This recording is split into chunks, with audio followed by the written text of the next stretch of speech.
সর্বপ্রশংসা একমাত্র আল্লাহর। আমি আল্লাহর নামে শুরু করছি।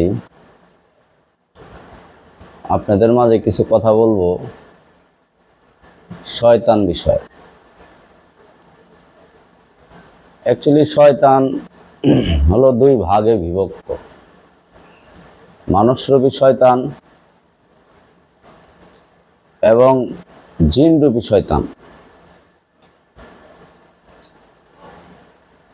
মানুষরূপী শয়তান আসলে চিনবেন কিভাবে, এই বিষয়টা নিয়ে আজকে আমি কিছু কথা আপনাদের মাঝে বলবো।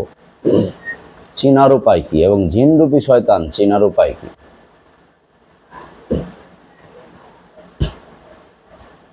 অ্যাকচুয়ালি মানুষের দেহ সৃষ্টি করার আগে, আদমের দেহ সৃষ্টি করার আগে জিন জাতিকে কিন্তু সৃষ্টি করা হয়েছে এবং অন্যান্য অনেক জাতি আছে, এদেরকে সৃষ্টি করা হয়েছে। কিন্তু জিন জাতি ভিতরে যে শয়তান আছে, যাকে বলা হয় ইবলিশ বা মুকরুম বা আজাজিল,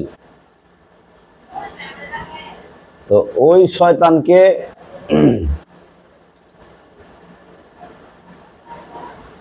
সেও কিন্তু অ্যাকচুয়ালি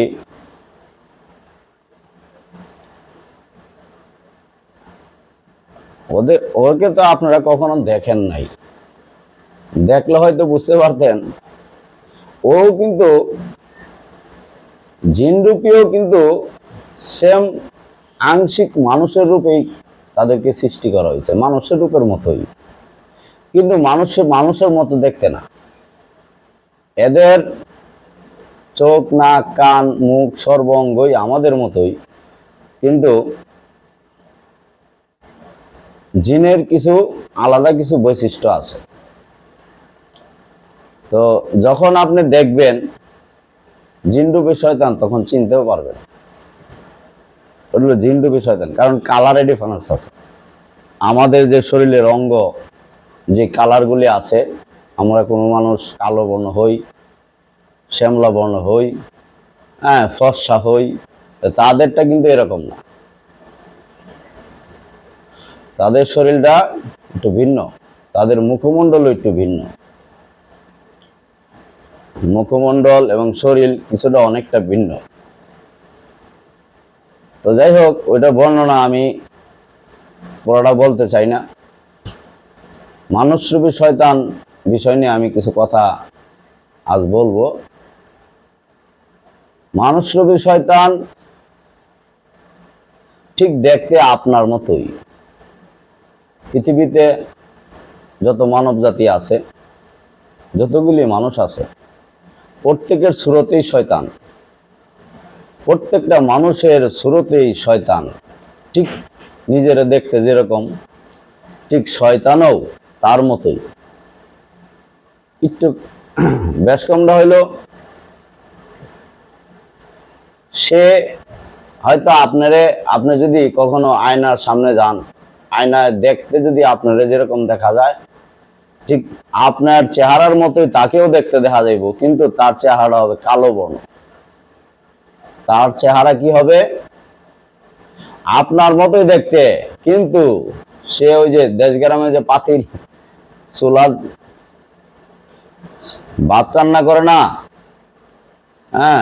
যে পাতিল দিয়া, পাতিলের নিচে যে কালো বর্ণ থাকে, পাতিলের কালির মতো কালো, তার চেহারাটা ঠিক কালো বর্ণ হবে, ঠিক পূর্ণাঙ্গ কালো বর্ণ হবে। এর ভিতরে কোনো রকম শ্যামলা বর্ণও থাকবে না, ফর্সা বর্ণও না, পূর্ণাঙ্গ একদম কালো, কিচকিচা কালো। যদি কখনো মনে করেন এই পৃথিবীতে ভুলবশত এমন কিছু করছেন আপনি, যা নাকি আল্লাহকে অস্বীকার করছেন, যা নাকি খুবই অপরাধী কাজ করছেন, শিরকি কাজ করছেন, খুবই খারাপ, তখনই কোনো এক সময় আল্লাহও কিন্তু এগুলি ইশারা দিয়ে দেয়, যাতে মৃত্যুর পরে আল্লাহকে আপনি প্রশ্ন না করতে পারেন, যে আল্লাহ আমি এরকম এক অপরাধ করছি, আমারে তো তুমি কিছু একটা বুঝাইলা না।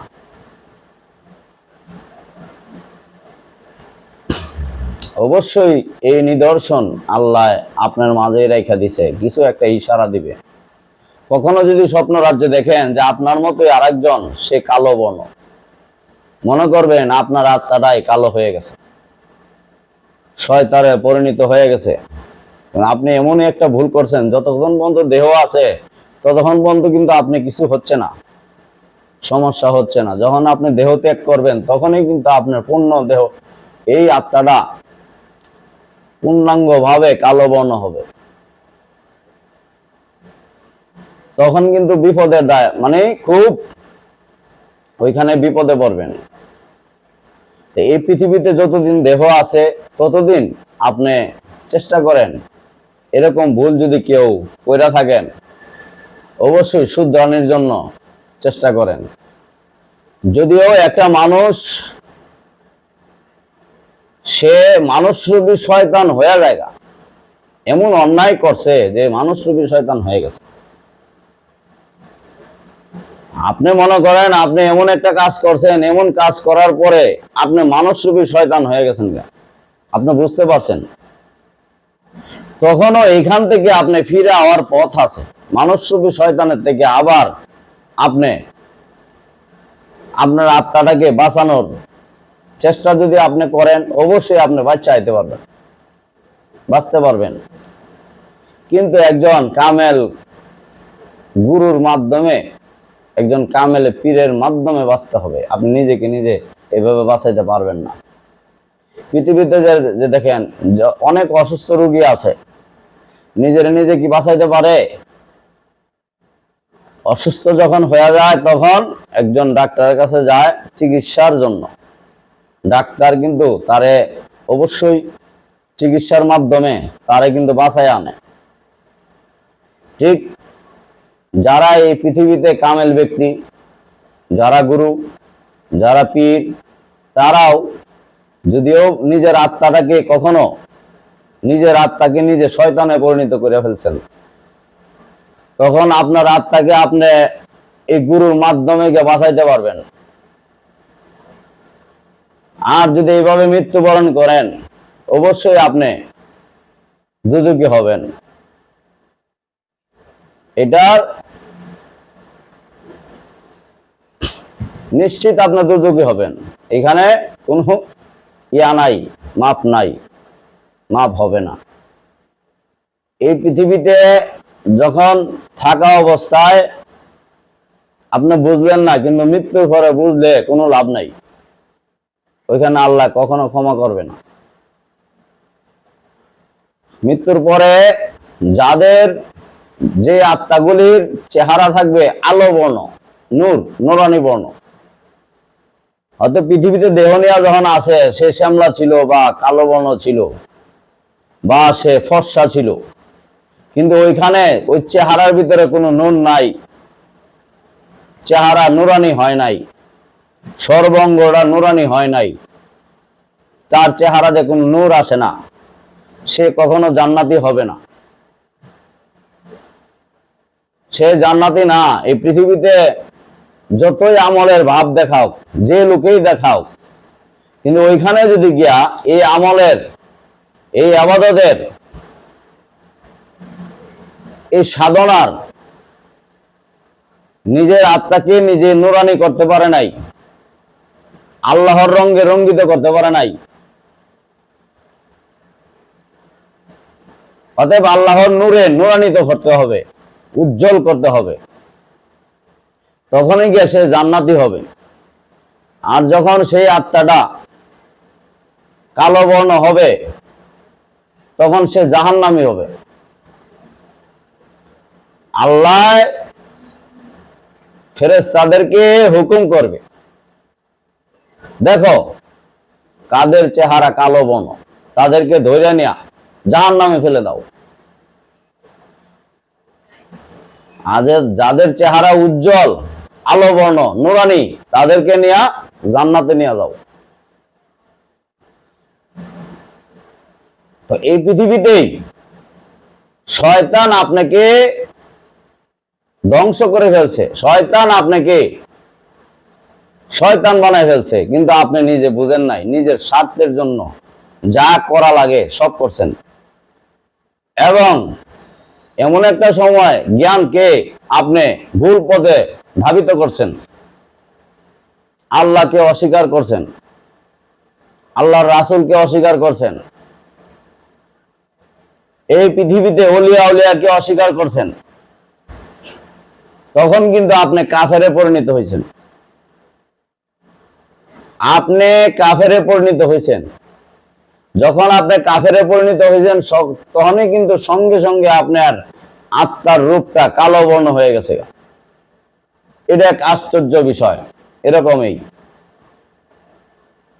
সঙ্গে সঙ্গে তাহাকে শয়তানি শক্তি আয়া গ্রাস করে ফেলছে। এই ধরনের ব্যক্তিকে শয়তানি শক্তি আয়া গ্রাস করে ফেলবে এবং শয়তানি রূপটা তার রূপ, শয়তানের রূপে রূপ প্রকাশ হবে। তো হয়তো এই কথাটার ভিতরে আপনারা ভুল করতে পারেন যে এটা আবার কি বললেন, যারা কালো বর্ণ তাদেরকে আপনার জাহান্নামে দিবে, এই কথার দলিল কি? আমি একটু কোরআন শরীফ থেকে আপনাদেরকে বলি, দেখবেন সূরা আল ইমরান আয়াত নম্বর হইল 106। এখানে আল্লাহ বলতেছে, সেদিন কোন কোন মুখ উজ্জ্বল হবে, এই যে উজ্জ্বল হবে, আর কোন কোন মুখ হবে কালো। বস্তুত যাদের মুখ কালো হবে তাদের বলা হবে, তোমরা কি ঈমান আনার পরে পরে কাফের হয়ে গিয়েছিলে?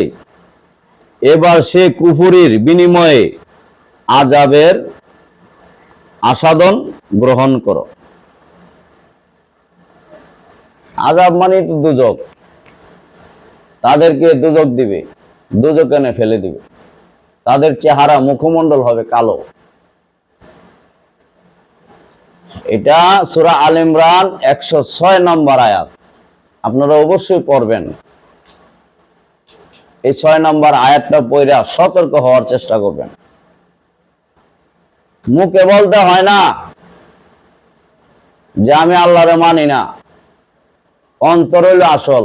মানুষের অন্তরে অন্তরে যদি এমন কার্য করে যে আল্লাহকে অস্বীকার করার মতো, আল্লাহর রাসূলকে অস্বীকার করার মতো, আল্লাহর ওলিদেরকে অস্বীকার করার মতো, তখনই কিন্তু আল্লাহ বেজার হয়। আল্লাহ যখন বেজার হয় তখন এই আত্মাটা ধ্বংসপ্রাপ্ত হয়। তখন ধ্বংসপ্রাপ্ত যারা আছে তাদের সঙ্গে তারা মিশে। কে? শয়তান ধ্বংসপ্রাপ্ত। কিন্তু কোন শয়তান? এই কারণে প্রথমেই বলছি শয়তান দুইটা ভাগ, জিনরূপী শয়তান এবং মানুষরূপী শয়তান। জিনরূপী শয়তান ধ্বংসপ্রাপ্ত না, এ কিয়ামতের আগ পর্যন্ত থাকবে, সে, তার বিচার হবে না। সে যাই করুক তার বিচার হবে না। কিন্তু যে মানুষরূপী শয়তান হয়ে গেছে তারই বিচার হবে। এই কথা বলে আজকে আমি আপনাদের মাঝে বিদায় নিলাম। আল্লাহ হাফেজ।